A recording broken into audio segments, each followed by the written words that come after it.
সুপ্রিয় অষ্টম শ্রেণীর শিক্ষার্থীরা, তোমাদের ইসলাম শিক্ষার সমাধান। প্রথম সমাধান কাজ একের আমি যা খুঁজে পেলাম, প্রাকৃতিক দুর্যোগ, বন্যা, ঘূর্ণিঝড়। প্রথম বন্ধু যা খুঁজে পেল এবং দ্বিতীয় বন্ধু যা খুঁজে পেল, এগুলো তোমরা ভালোভাবে দেখে নিবে, তারপর খাতায় লিখবে অথবা তোমরা পড়ে নিবে ভালোভাবে।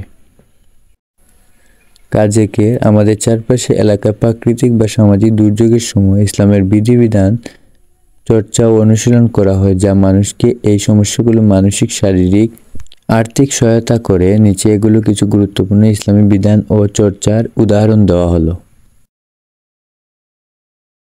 বিভিন্নভাবে মানুষের কিছু প্রধান সমস্যা উল্লেখ করা হলো। শারীরিক সমস্যা, আর্থিক সমস্যা, পরিবহন ও যোগাযোগের সমস্যা। এগুলো তোমরা ভালোভাবে পড়ে রাখবে। প্রাকৃতিক দুর্যোগে এসব সমস্যাগুলো মোকাবিলার জন্য দ্রুত জরুরি কার্যক্রম পদক্ষেপ নেওয়া প্রয়োজন, যাতে স্বাভাবিক অবস্থায় ফিরে আসে এবং মানুষের জীবনযাত্রার মান ভালো হয়। শারীরিক সমস্যা, আর্থিক সমস্যা, পরিবহন ও যোগাযোগ সমস্যা।